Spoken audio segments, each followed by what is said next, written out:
이것이 정치다. 오늘은 김영남 새누리당 의원, 강동원 새정치민주연합 의원 이 두 분과 함께하겠습니다. 어서 오십시오. 네, 안녕하세요. 예. 반갑습니다. 예, 추석 연휴를 지내고 저희들이 첫 번째 담담타타를 진행하고 있습니다. 예, 두 분도 다 지역구 활동을 하시기 때문에 그 지역 민심, 추석 민심부터 좀 듣고 싶은데요. 김영남 의원님은 수원 지역구시죠? 예, 예, 수도권 그렇습니다. 민심 좀 전해주세요. 근데 민심은 사실은 그 경기가 너무 안 좋아서 경기를 어떻게 좀 살려 달라는 것이 대부분이고요. 네. 사실은 대부분의 그 국민들께서는 정치에 그렇게 크게 관심이 있지는 않으신 것 같습니다. 지금 당장 이제 먹고 사는 문제, 정말 그 경기가 좀 좋아졌으면 좋겠다는 문제, 그리고 추석 연휴에 그 김무성 대표, 문재인 대표 두 사람이 만나서 네네. 사실 상당히 논란이 될 수 있는 합의를 했잖아요. 네, 예. 그리고 논란이 오늘 내내 정치권을 그렇습니다. 들썩였는데 네. 그 문제에 대해서도 국민들이 별로 관심이 없습니까? 아니 근데 내용이 상당히 좀 어렵습니다. 왜냐하면 보통 안심번호를 많이 접하지 못하신 분들이 많고요. 또 그래요. 안심번호를 이용한 국민공천제 정확하게 내용이 와닿질 않거든요. 아하, 그래서 이렇게 예. 뭐 정치권에 있는 분들은 관심이 많겠지만 대부분의 국민들은 뭐 알겠어요. 제대로 예. 바꾼다는 건데 정확한 내용 파악하기는 좀 쉽지 않은 것으로 보입니다. 정치보다는 당장의 민생이 살림살이, 먼저죠. 예, 민생이 너무 어렵다. 네. 그래요. 예. 저 강동원 의원님은 전북 남원 순창 지역구시죠? 네, 예. 그렇습니다. 그 네. 호남 민심 어떻습니까? 아마 지금 수원에서도 민생 문제 때문에 고민이다 그러잖아요. 우리 네. 시골은 더 어렵죠. 아, 예, 저는 이제 전통시장, 남원시장과 순창시장을 다 돌아봤는데 이틀 네. 동안 뭐 역시 먹고 사는 문제가 가장 중요하죠. 네. 그런데 이제 시골인데 좀 특이한 상황이 있더라고요. 예. 왜냐하면 이제 추석 때와 구정 때는 재래시장이 가장 아주 그냥 성황해야 되는데 그 시골에 있는 그 농협협동조합에서 제수물품을 전부 이 각 마을별로 주문을 받아가지고 아하. 전남 여수에서 사다 직접 공급을 하더라고요. 네. 그러니까 재래시장이 아주 그냥 재래시장까지, 예, 전통시장까지. 엉망이죠. 예, 그래서 이런 문제들이 이 현실적으로 풀어가야 될 과제구나. 뭐 이런 것을 생각했고, 뭐 시골인데요. 이 저 호남은 정치에 관심이 대단히 많아요. 네네. 뭐 요즘 뭐 신당 문제랄지 네네. 또 제 지역은 이제 순창 거기에 지금 정동영 전 대통령 후보죠. 예. 이분이 내려와 계시기 때문에 그래요? 아니, 뭐 여러 가지로 그 출마합니까 거기서? 뭐 그게 아직 모르겠습니다만은 예. 뭐 그런 얘기들이 회자되기 때문에 아. 지역에서는 관심을 가질 수밖에 없죠. 아니 호남에서는 새정치민주연합 네. 문재인 대표보다는 네. 뭐 신당 쪽을 더 지지하는 여론이 높다. 뭐 이렇게 저 조사에는 가끔 나오더라고요. 실제로 어떻습니까? 그 조사가 아마 작년쯤 됐을 것 같고요. 예. 네. 뭐 사실은 호남에서 네. 지금 새정치민주연합에 대해서 네. 지지를 철회한다든지 뭐 이런 경우가 있었죠. 그건 왜 그러냐? 제대로 못하고 있기 때문에 네. 좀 더 잘해라 하는 채찍이죠. 뭐 그렇다고 해서 너희들 잘못하니까 뿔뿔이 흩어져 가지고 새롭게 창당해서 갈 길 가라. 뭐 그런 것은 또 아니란 말이죠. 분열은 안 된다. 네네. 네. 잘하라는 채찍과 동시에 그렇습니다. 그러나 함께 해야 된다. 그렇습니다. 이것이 호남 민심이다. 네. 네. 예, 알겠습니다. 네. 자, 이제 이 정치 현안 오늘 사실 하루 종일 이 안심번호 국민공천제를 둘러싼 그걸 내홍이라고 그래야 될지 어떻게 해야 될지 하여튼 논란이 있었습니다. 오늘 새누리당이 이 문제를 해결하기 위한 의총을 열었는데 의총에서 결론 내리지 못하고 이 공천을 논의하기 위한 특별 기구를 구성하는데 그 합의를 했어요.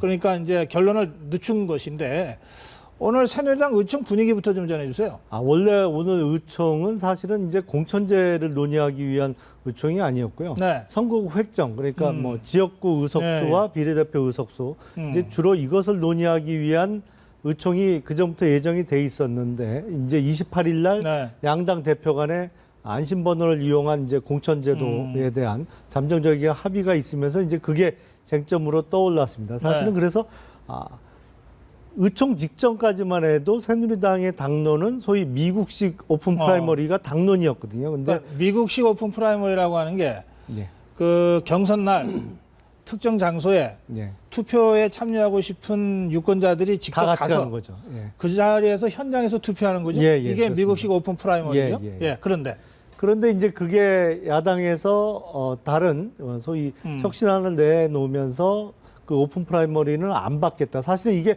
여야가 같이 실시하지 않으면 실시가 어려운 사안인데 그래서 다른 대안을 논의해야 되는 상황이었으면 분명합니다만 사실은 다른 소위 플랜 B라고 하는 다른 네. 대안에 대한 논의가 일체 없었거든요. 네네. 그러다 이제 갑자기 안심번호 얘기가 나오면서 이게 쟁점으로 떠오르면서 사실은 어떤 절차상의 문제에 대한 문제 제기. 왜냐하면 당론을 바꾸게 되면 그 당론을 바꾸겠다든지 아니면 어떤 방식으로 당론을 바꾸자고 제안이나 설명이 있어야 예. 되는데 이런 중간 과정이 생략된 채 이제 안심번호 얘기가 나왔기 때문에 그거에 대한 문제 제기 그리고 안심번호가 과연 어떤 장단점이 있느냐 예. 뭐 이러에 대한 이것에 대한 이제 알겠습니다. 예. 논박, 이 지금 토론이 있었습니다. 김영남 의원님 말씀대로라면 새누리당이 그동안 갖고 있었던 것은 미국식 오픈 프라이머리인데 이게 안심번호를 이용한 국민공천제로 바뀌었으니까 기존의 당론이 변화된 거다. 예, 예. 그렇다면 이 과정이 필요한데 이거를 생략했다.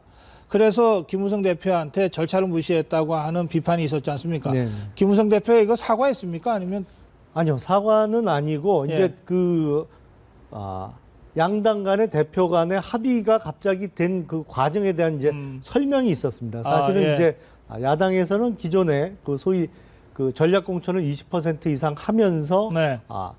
선거인단 모집 방식에 의한 이제 경선 룰에 대해서 이미 상당 부분 그 중앙집행위원회까지 통과가 되지 않았습니까? 그래서 네네. 상당 부분 진전이 있었기 때문에 이 알겠습니다. 소위 안심번호를 이용한 공천제를 받을지 모르고 그 자리에 갔는데 이제 문재인 대표께서 그걸 받으면서 갑자기 급진전하게 된 그 과정에 대한 과정을 설명. 이제 또 설명을 한 것이 사과한 것은 아니다. 알겠습니다. 예, 예. 자, 강동원 의원님은 이 두 대표, 김무성 네. 대표, 문재인 대표가 추석 연휴에 부산에서 전격적으로 회동해서 합의해서 발표했잖아요. 네, 네, 네. 어떻게 평가하십니까? 저는 뭐 여야 대표가 네. 당연히 해야 될 일을 하신 것이다. 예. 사실 우리 당에서도 혁신안을 받아들여 가지고 당무회에서 통과를 했지만 네. 전제 조건이 있었어요. 여야가 합의되면 다 받겠다 하는 것을 전제로 하고 한 거거든요. 예. 그런데 이제 혁신이 안보다 여야 합의가 우선된다. 당연하죠. 그런 입장을 기왕에 갖고 있었다는 거죠. 그럼요. 예. 예. 그런데 이제 지금 두 당 대표가 결정한 걸 가지고 이제 청와대가 네. 굉장히 지금 어떻게 보면 분개하는 그런 수준까지 오지 않습니까? 네. 제가 볼 때는 이것이 청와대가 연출한 제2의 유승민 사태 아닌가? 네. 김무성 대표 찍어내기 아닌가?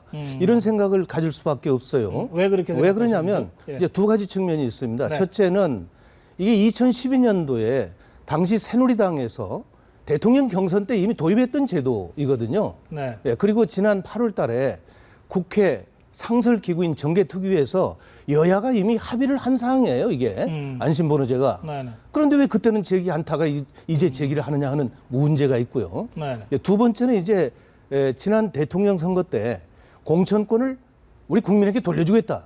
이게 박근혜 대통령의 공약이었어요. 네. 그럼 공약인데 이 공약을 어떤 의미로 보면 지금 이 당대표가 실현하는 그런 지금 과정이라고 저는 보거든요. 네. 그런데 왜 이것을 공약했던 박근혜 대통령의 그 후보 시절 공약을 그 집권당인 새누리당이 실천하려고 하는데 그걸 트집 잡느냐. 예. 뭐 이런 것은 도저히 국민의 입장으로서 납득할 수 없는 것이죠. 예. 이것은 결과적으로 무슨 얘기냐. 지금 삼권 분립이 다 돼 있잖아요. 그런데 행정부의 수장인 대통령이 그 휘하의 청와대 비서실의 어떤 조직을 통해서 또는 가까운 친박 세력들을 통해서 네. 이것을 여야가 합의한 것을 자꾸 관여한다는 얘기는 이거 입법권에 대한 침해예요. 이게 그렇지 않습니까? 예. 이 지금 모든 것은 정개특위에서 공직선거법을 개정해야 우리가 예. 실행할 수 있는 거예요. 네. 입법권은 국회에 있는 것이고 국회 구성원은 국회의원들인데 네. 여기 대해서 왜 청와대에서 왈가왈부 하느냐? 입법권을 침해하면서까지 지금 그럼요. 강 의원님 말씀대로라면 청와대가 개입하고 있는 목적은 뭐라고 보십니까? 그것은요. 제가 아까 전제했듯이 이 말하자면 김무성 대표 대표 찍어내기 아니냐. 예. 바로 이것은 얼마 전에 벌써 나타나기 시작했지 않습니까? 청와대 정무특보가 김무성 불가론 이거 예. 얘기하고 또 이번에 지금 유엔에 지금 연설하고 오셨던데 박근혜 대통령이 출국하기 전에 네. 청와대에서 오픈시켰잖아요. 이번에 미국을 가면 반기문 총장을 여러 번 만날 것이다. 네. 이런 것을 이미 깔고 뭐 실제로 일곱 번을 일곱 번을 만났죠. 만났다고. 이제 이것은 결국은 반기문이라고 하는 그 새로운 주자를 친박에서 띄우기 띄우려고 위한 하는 의도 아니었나. 예. 그거는 조금 너무 비약이 심하신 것 이건 같고 국민의 요번 여론입니다. 이제 예. 박근혜 대통령이 이번에 뉴욕에 가신 거는 유엔 총회와 유엔 개발기구 회의에 참석하자 간 것이기 때문에 유엔 방문하면서 유엔 사무총장 여러 번 만나는 건 너무나도 당연한 거죠. 아니, 그게 그러니까 무슨 그걸 너무 속보였다 그런 얘기죠. 그러니까 그건 네. 무슨 반기문을 총장을 띄우기 위해서 여러 번 만난 게 아니고 당연히 아니, 가서 유엔 방문하면 7번이 아니라 10번도 만날 수가 아니 그러니까 있지만 사무총장을 여러 번 뭐 만날 수밖에 없는 상황이고요. 네. 그리고 아마 청와대 관계자의 그 논평은 어떤 그 당 공천제도와 관련해서 청와대가 개입한다기보다는 어차피 새누리당과 집권 여당 그 집권부와 여당은 한 몸이기 때문에 사실은 공천제라는 것이 총선 결과에 아니, 있어서 그러면 가장 제가 한 말씀 중요한 묻겠습니다. 요소 아니겠습니까? 제가 그러다 한 말씀 보니까 묻겠어요. 걱정하는 차원에서 뭐 한 것이 아닌가 자, 싶습니다. 그래 질문하시죠. 네, 제가 그렇다면 뭐가 궁금하냐? 그러면 지금 여야의 각 대표가 정치권의 수장들인데 네. 매번 무슨 일이든 결정할 때 대통령 결재받아야 됩니까? 아니 그런 그건 말씀은 아니잖아요. 아니고요. 사실은 아니, 왜냐하면 잠깐만요. 이번 일은요 철저하게 청와대에서 개입한 거예요. 여야 대표가 지금 합의를 해놓은 사항을 왈가왈부하면서 지금 개입했다는 말씀이죠. 이것은 아니, 대단한 개입이라고 말씀하시려면 개입이죠. 사실은 어떤 합의가 이루어지기 전에 어떤 식으로 합의를 하라고 주문한다면 개입이라고 할 수 있겠지만 사실 요번에 양당 대표 간의 합의에 있어서 사실 좀 아쉬운 점은 무엇이냐면요. 지금 시기적으로 보면 가장 빨리 해결해야 될 문제는 공천제도와 관련한 합의가 아니고 사실은 선거구 획정 문제입니다. 지금 10월 13일까지 선거구 획정위원회에서 안을 국회로 보내기로 했기 때문에 정개특위로 사실은 지역구와 비례대표 의석수가 가장 그 얘기는 저도 중요한 좀 이따 문제인데 그 얘기하려고 문제는 생략 합의에 네. 이르지 못하고 네. 이제 사실은 공천제와 아니, 제가 왜 관련한 자꾸 내용만 개입이냐고 있거든요. 하냐면은 제가 지금 저 근거서를 가져왔습니다만은 이게 지금 8월 25일 날 국회 정개특위에서 합의한 사항이에요. 그 이때는 내용은 알고 아무 있는데요. 얘기도 않다가 이제 정말 이 정개특위에서 논의된 것을 양당의 대표가 마지막으로 확인하면서 합의를 한 사항을 아니 근데 자, 그거는 그런데요. 우선 몇 가지 좀 정리하죠.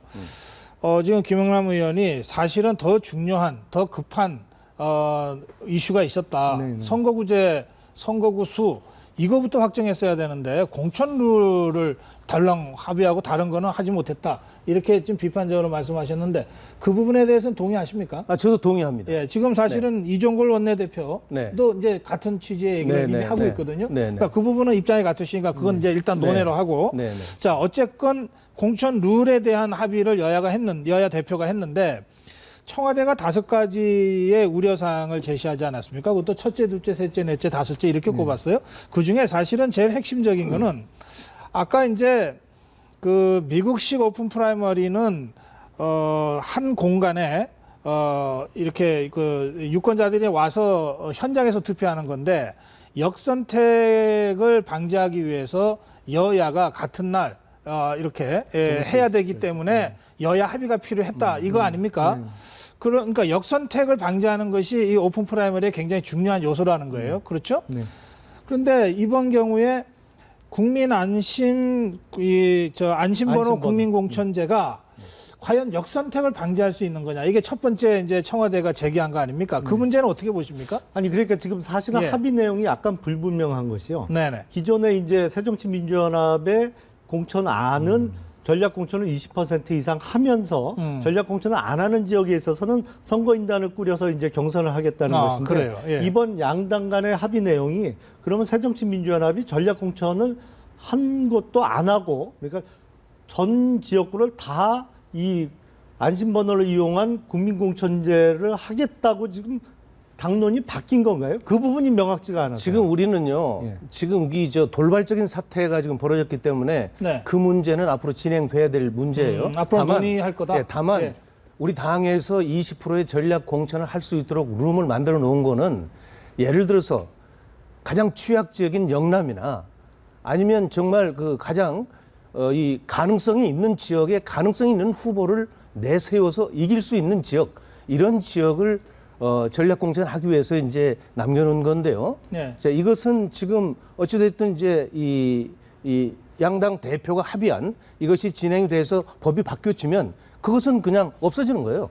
네, 저희들은 그렇게 알고 그게 있어요. 약간 내용이 불분명하기 때문에 사실은 아니 그것은 아까 안심번호를 말씀드렸지만 이용한 국민공천제를 하더라도 여야가 동시에 그 휴대폰을 이용한 경선을 실시하면 역선택의 문제가 많이 줄어듭니다만 새정치민주연합은 여전히 전략공천의 여지를 남겨둔 상태에서 어떤 특정 지역구에 있어서 새누리당만 이런 경선을 실시하게 되면 여전히 역선택의 문제가 남아있게 되거든요. 저는 이 안심번호 과정에서요. 예. 역선택이라고 하는 것은 별로 중요하지 않다. 왜 그러냐면 왜 역선택을 방지할 수밖에 없었느냐 하는 것이 과거에는 소위 말하면 오픈됐었거든요. 네. 전화번호가. 그리고 또 착신을 그냥 이 핸폰 네, 착신 하나에다가 전환. 예. 착신을 뭐 한 20, 30대 네. 이렇게 해놓으니까 이게 그냥 조직적으로 소위 말하면 부정을 저지를 수 있는 그런 그 상황이었었죠. 네. 그래서 이런 문제들을 기본적으로 없애야 되겠다 해서 2012년도에 새누리당에서 대통령 경선 때 도입을 했던 거예요. 그때는 뭐 그러면 역선택 없었습니까?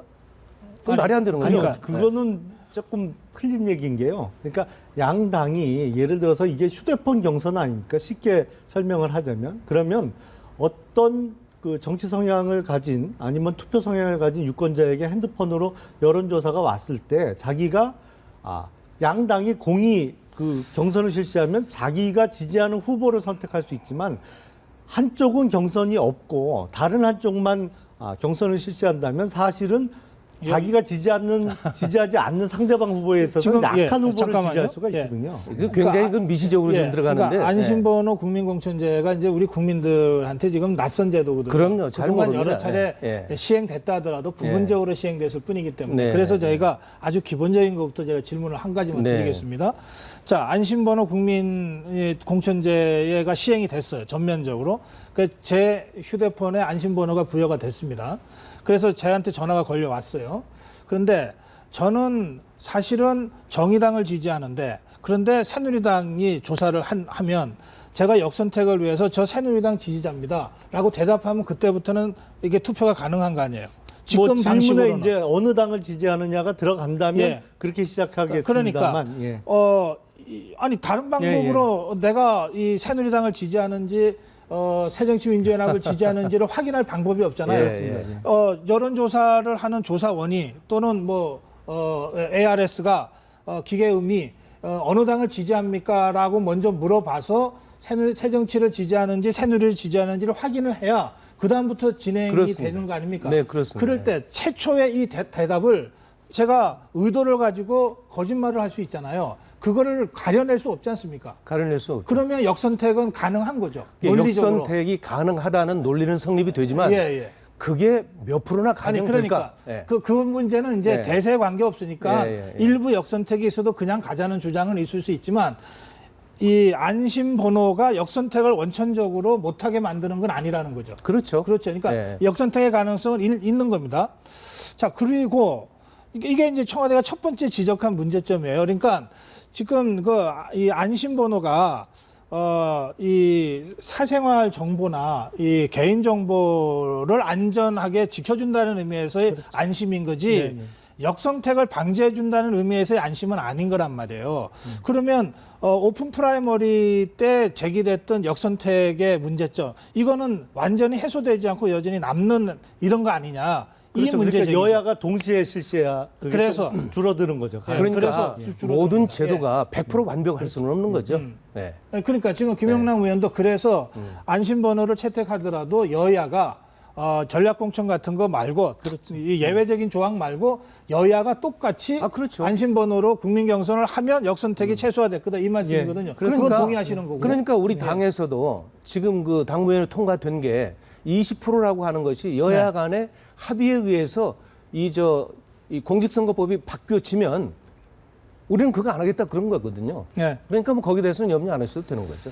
알겠어요. 이건 제가 새누리당이 전략공천을 안 하시겠다는 말씀을 새누리당이 기존 당론 변경과 관련된 진통을 겪고 있듯이 새정치연합에서도 혁신안이 이제 당론화되어 있는데 이 당론이 뭐 변경이 필요하면 변경 절차를 앞으로 밟겠다 또는 밟아야 된다 이런 말씀이시군요. 그렇죠. 네, 예. 그럼 그렇게 이해를 하겠습니다.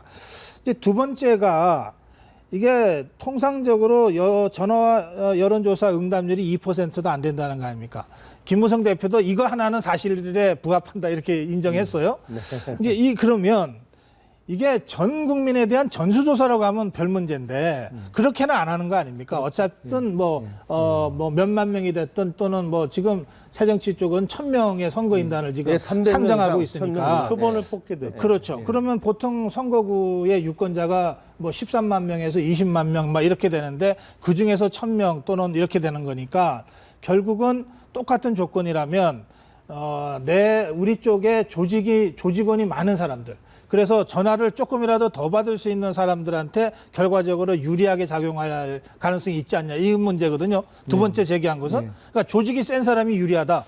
근데 뭐 그 부분에 있어서의 문제 제기는 사실은 어떤 경선 방식을 택하더라도 사실 조직력이 있는 사람이 유리할 수밖에 없거든요. 그래서 네네. 이제 그거는 뭐 여론조사 경선이 됐던 아니면 소위 그 미국식의 오픈 프라이머리 제도를 채택하더라도 사실 조직력을 갖고 있는 사람이 뭐 유리할 또한 수밖에 없는 동시에 측면이 있습니다. 어떤 예. 방식을 택하더라도 인지도가 높은 사람이 유리할 거고 그것도 맞습니다. 현역 의원들이 예. 유리할 거 아닙니까? 예, 그렇습니다. 그래서 결과적으로 그 국민들 눈높이에 좀 안 맞는 정치인들은 좀 걸러내고 좀 새롭고 유능한 인물들을 충원하는 방식으로는 이 방식이 그렇게 좋은 방식은 아니다. 이렇게 이제 전문가들이 문제를 제기해 온 거 아닙니까? 그 문제는 동의하십니까? 저는 거기서 저도 좀 반론을 그 제기해요. 반론 있으십니까? 왜 그러냐면요. 현역이라고 해서 인지도가 높은 건 사실이죠. 예. 근데 그 인지도가 좋은 이미지의 인지도가 있고 나쁜 그렇죠. 이미지의 인지도가 있어요. 예. 그래서 현역이 자기 지역 관리를 잘못했다든지 정말 의정활동하는 데 있어서 낙제점이라든지 그러면 지역에서 바꿔줘 버리거든요. 네네. 예, 그렇기 때문에 이것은 어떤 의미로 보면 동전의 양면과 같은 그런 상황이다. 예. 저는 그렇게 보고 뭐 있습니다. 아니 그 점은 제가 동의합니다만. 예. 예. 근데 실제로 여론조사를 해보면요. 그러니까 이 여론조사의 상대방이 대상자가 자기가 이름을 못 들어본 사람은 선택하지 않습니다. 그래서 사실은 그러니까 좋든 싫든 간에. 예. 이게 뭐 인기가 좋든 인기가 없든 일단 인지도가 높은 사람이 여론조사에 있어서 상당한 우위를 점하고 가는 것은 뭐 틀림없는 사실입니다. 그래서 이런 식의 소위 여론조사 방식이라든지 이런 것이 사실은 어떻게 보면 현역 의원한테 유리할 수밖에 없는 것은 뭐 틀림없는 사실이 그게 아닌가 싶습니다. 일반적인 상황이라고 치고 네네. 예외도 있다. 예외도. 예. 예를 들면 제가 그 예외의 케이스입니다. 예. 지난 19대 총선 때 제가 저는 호남이기 때문에 민주당 공천을 받아야 되는데 민주당 공천을 받지 못했어요. 예. 그 당시에 민주당 공천을 받은 분은 사선에 도전한 분이었습니다. 그러니까 지역에서 모르는 분이 없죠. 네. 청와대 정무수석했고 당 원내대표였고 예결위원장이 있으니까 뭐 엄청 캐리어가 좋은 사람이죠. 네. 스펙도 좋고. 그런데 여론조사에서 제가 이기거든요. 바로 이런 경우가 아주 네. 특별한 경우다. 아주 의원님 스스로 예외적인 근데 상황이 아주 예외적인 아니겠습니까? 경우라고 말씀하셨죠. 예, 그렇습니다. 그러니까 그걸 일반화시키기는 그러니까 결국 이것은 뭐냐. 예. 지역에서 지역 주민들이 예. 정치 신이다 하더라도 네. 현역이 잘못하면 바꿔줄 수 있는 여지가 얼마든지 있다. 이것을 알겠습니다. 지금 주장하는 거예요. 예. 이 저 오늘 뭐 두 분과 함께 말씀 나누는 보니까 이게 진짜 뜨겁네요. 오늘 이 진도를 하나도 못 나가고 이 국민 안심 경선 네. 문제만 가지고서 의견을 들었습니다. 일단 오늘 여기서 마무리하고요. 좀 미진한 말씀은 또 다음 기회에 또 저희들이 또 준비하도록 하겠습니다. 이참 이 강동원 의원께서 지금 농촌 지역구 문제는 꼭 말씀하시고 싶다고 그러셨는데 뭐 제가 조금 월권을 해서라도 그 말씀은 제가 기회를 짧게라도 드리겠습니다. 예. 지금 당장 내일부터 무슨 농성 들어가신다고 그랬어요. 내일 국회에서 9시에 농성하기로 했습니다. 예. 왜 그러냐면요. 이 농촌 지역을 지키기 위한 의원들의 이 몸부림이 이건 의원 개개인의 문제가 아니고 우리 대한민국의 문제입니다. 예. 지금 보십시오. 지금 수도권이 서울이 1,000만, 경기도가 1,200만, 인천이 300만 해서 이 수도권에만 2,500만이거든요. 2,500만입니다. 그러면 지금 국회의원이 반절이란 말이죠. 네네. 근데 지금 이번에 헌법재판소에서 판결을 해가지고 말하자면 수도권에서 10석이 또 늘어나요. 자, 그렇게 된 데다가, 광역시 있잖아요. 6개 광역시까지 합치면은 이게 그냥 도시의 국회의원들이 3분의 2가 집중돼 있어요. 예. 예를 들면 네네. 경기도가 54명입니다, 현재.